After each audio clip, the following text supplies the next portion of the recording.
داشت میشه گون دست منه یه دقیقه برم ببخش واسه رو زد. سلامت روان کلا به نظرم هر کی که روان سالمی داشته باشه کلا سلامت روان میتونه به خیر ربط داشته باشه.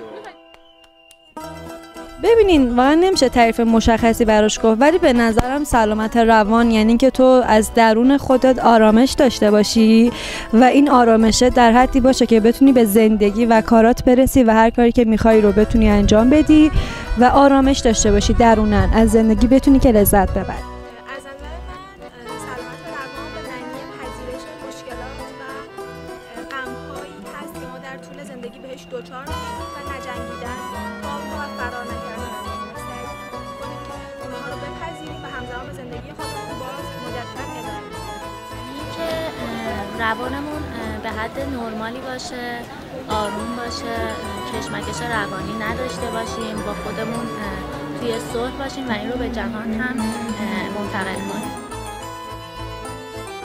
افراد مختلف این قضیه کاملا متفاوته، هر کسی با یک چیزی اون آرامش رو به دست میاره. من معمولا کارهایی که خوشحالم میکنه آرومم میکنه رو سعی میکنم که بیشتر انجام بدم، از چیزایی که لذت میبرم و از کسا یا مثلا موقعیت هایی که بخواد سلامت روان منو تهدید بکنه یا بخواد آرامش منو بگیره سعی میکنم که فاصله بگیرم.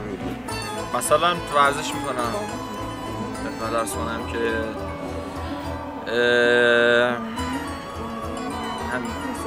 موسیقی گوش میدم. چقدر درست اون به خاطر ناسالم شدن روانش چقدر این پلنه اینجا آره سلامت روان وسط نمیاد. اون همون فیلم علفزار هست میگه حالا ادامه شما یه با ما نری کلنجار. بعد خدمت عرض کنم که همین یعنی آره بیشتر ورزش میکنم، سعی میکنم که برم ورزش کنم، فیلم ببینم گاهی اوقات اگه شد کتابی بخونم گاهی اوقات. بعد خدمت عرض کنم که همین یعنی کار خاصی نه جدی، ولی کتاب خوندن خیلی بهم آرامش میده، فیلم دیدن، همین ورزش کردن که اصلا دیگه خالیم میکنن.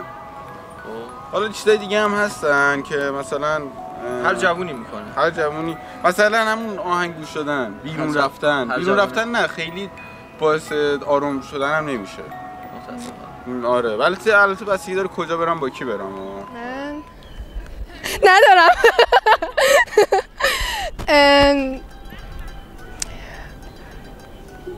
آخه بستگی به موقعیتش داره. نمیدونم منظورتون چی؟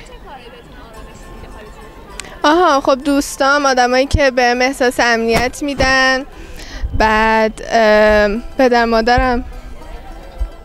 من معمولا مدیتیشن انجام میدم، موسیقی‌های بی کلام رو گوش میدم، ورزش میکنم، پیاده روی میکنم و اینکه یه وقتایی هم به طبیعت میرم. این خیلی حالمو بهتر میکنه و بهم انرژی مثبت میده.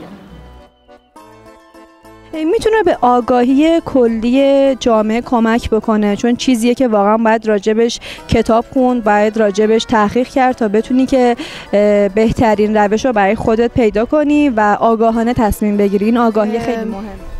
فکر کردن دیگه مثلا همین الان که مثلا برای بقیه سوال ایجاد میشه که چی هستش و اینا، چی کار میتونیم برای بهبودش انجام بدیم. به نظرم خیلی خوب میشه که توی این هفته یه سری کارگاه‌های مهارت آموزی وجود داشته باشه و اینکه افراد یاد بگیرن که چجوری میتونن روانشون رو آرومتر کنن، زندگی بهتر و حال بهتری رو تجربه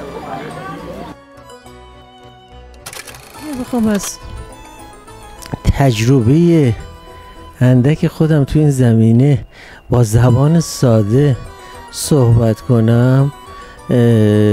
یه بخش زیادی از سلامت ما در عملکردی که داریم و رضایتی که از عملکردمون در حوزه‌های مختلف داریم.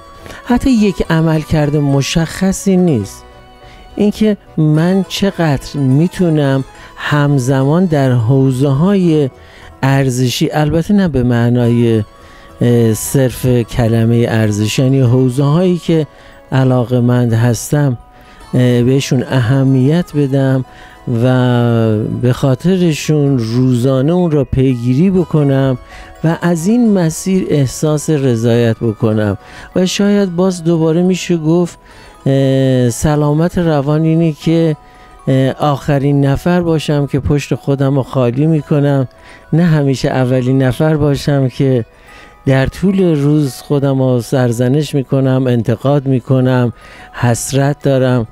و شاید یه تعریف دیگه از سلامت روان این که چقدر ذهنمون در طول روز همون جایی که باید باشه.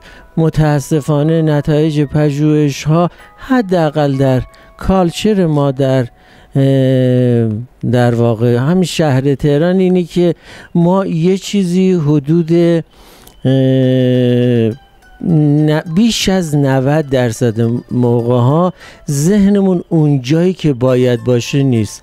پس قطعا 90% اوقات حالمونم خوب نیست، ذهنمون پروازیه، چون اصلا مهم نیست اینجا چیه، مهم اینه که اینجا ذهنمون باشه. حالا میخوایم اون لحظه کار بکنیم، اون لحظه ورزش بکنیم، اون لحظه فیلم ببینیم، چایی بخوریم.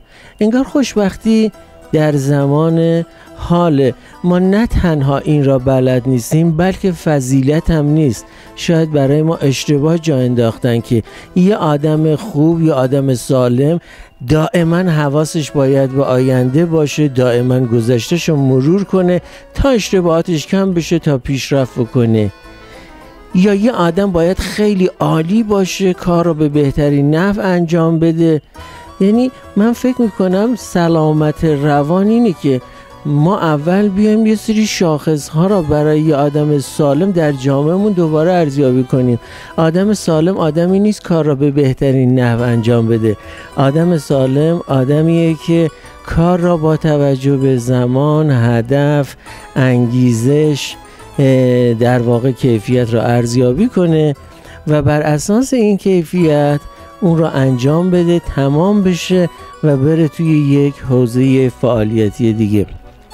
شاید یکی از دلایلی که واقعاً برخی موقع وقتی فرهنگی مقایسه میکنیم شاید کشور ما بیشتر رنج ببره از مشکلات روانشناختی، اینکه اصلا تعریفی از یه آدم سالم ما نداریم. آدم سالم اگر اینجا و اکنون باشه آدم بیخیالی میشه، اگر آدم نگرانی نباشه آدم دوست داشتنی نیست، اگه کمالگرا نباشه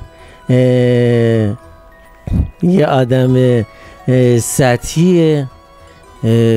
و یعنی دقیقاً چیزهایی از ما میخوان که وقتی به اونها برسیم باید متاسفانه بیاین پیش من. متخصصین بهتره بگیم روانشناسی و روان درمانی در چند تا فاکتور مهم به عنوان شاخص‌های سلامت روان تاکید می‌کنه. یکیش خودآگاهی.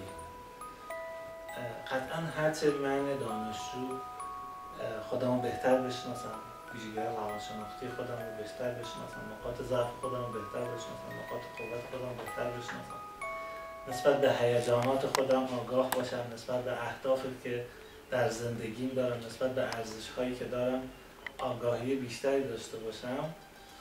این میتونه یکی از محورهای مهم سلامت روانی من رو تشکیل بده. و خب دوستان رشته مشاوره هم به خودی خود و رشته‌های روانشناسی یکی از کارکردهای خوبشون همین هستش که میتونن به ما دانشجویان کمک کنن که خودمون رو خودآگاهیمون رو ارتقا بدیم. حداقل در این چند ساله که تو دانشگاه هستیم اول به خودمون کمک کرده باشیم و با ارتقاء خودآگاهی خودمون و شناخت خودمون در ابعاد مختلف، شخصیتمون، عرض کنم خدمتتون، هیجاناتمون، شناختمون، هم چیزایی که عرض کردم، آگاهیمون رو ارتقا بدیم.